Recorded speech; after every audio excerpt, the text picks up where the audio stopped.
Hello friends, வாங்க பாசிப்பருப்பு சாம்பார் செய்யலாம். இது இட்லி தோசைக்கு செமையாக இருக்கும்.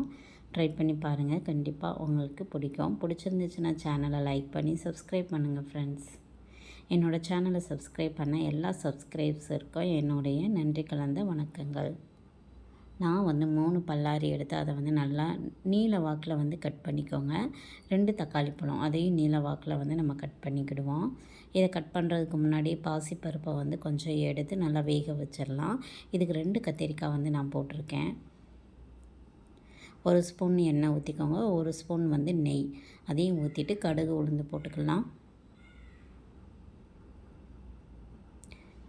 கடுகு உளுந்து நல்லா பொரியவும் 1 ஸ்பூன் ஜீரகம் போட்டுக்கலாம். 1/4 ஸ்பூன் வெந்தயம் போட்டுட்டு 2 வத்தலை கிள்ளி போட்டுருங்க. போட்டுட்டு தேவையான அளவு கருவேப்பிலை போட்டுடலாம். போட்டுட்டு நம்ம கட் பண்ணி வச்சுருக்கிற வெங்காயத்தையும் இதோடு சேர்த்து நல்லா சுருள வதக்கி எடுத்துக்கோங்க. நல்லா வதக்கிடுங்க.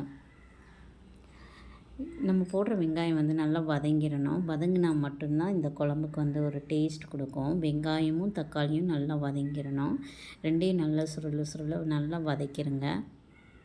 தேவையான அளவு உப்பு, லைட்டாக மஞ்சத்தூள் போட்டு க்ளோஸ் பண்ணி வச்சுருவோம்.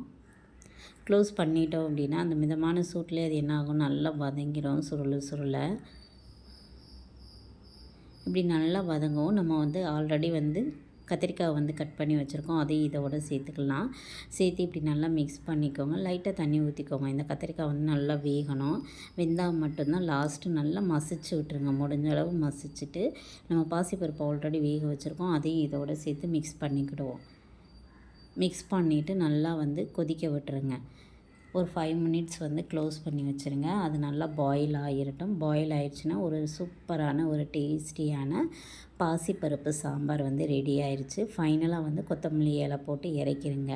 சூப்பராக இருக்கும். ட்ரை பண்ணி பாருங்கள் ஃப்ரெண்ட்ஸ். கண்டிப்பாக